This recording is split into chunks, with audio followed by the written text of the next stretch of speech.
La tarte au stoffé, c'est un des fleurons gastronomiques de Wavre. Elle existe depuis le XIIIe siècle, mais on ne la trouve pas beaucoup à la carte des desserts des restaurants wavriens.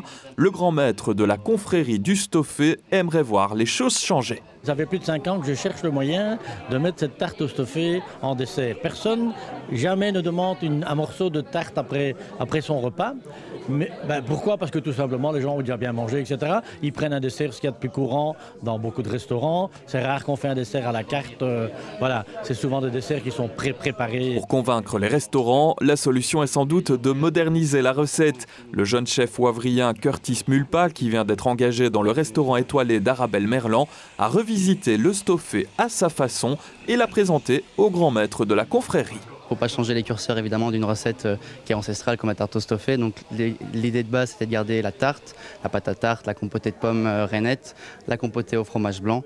Donc tout ça c'était les curseurs de la tarte au stoffé, je les ai gardés. J'ai juste remasterisé un petit peu au goût du jour en réalisant un appareil à siphon qui est beaucoup plus moelleux, beaucoup plus aérien que la tarte qu'on retrouve aujourd'hui. La recette a été créée il y a environ déjà 2 mois. Donc on est déjà sur un avancement de recette, sur des recherches. Donc on est vraiment sur une recette qui va être aboutie, qui va être finie. Alors, on n'est pas sur une idée de recette. C'est un vrai travail de recherche avec la confrérie qui m'a aidé. J'ai été extrêmement bluffé quand je l'ai goûté la première fois parce que quand j'ai vu Curtis préparer tous ces mélanges et je me dis mais quelle saveur ça va avoir. Oui, effectivement, quand je l'ai goûté, là je suis vraiment resté scotché. Là. Franchement, j'ai dit non, ça, il faut que je présente à mes collègues. C'est le cas aujourd'hui. Ce mercredi soir, tous les membres étaient réunis pour goûter la création et donner leur avis.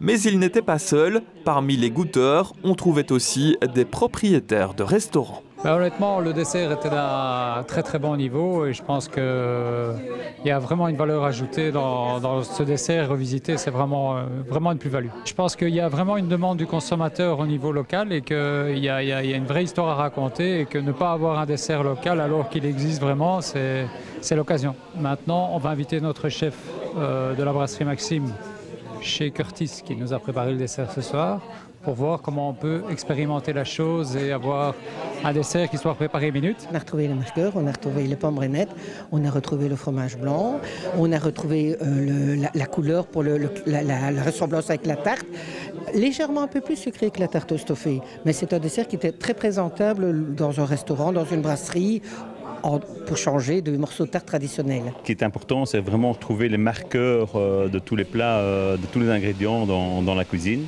Ce qui était le cas aujourd'hui, entre autres, c'est vraiment une réussite de Curtis. Un bon 8,5.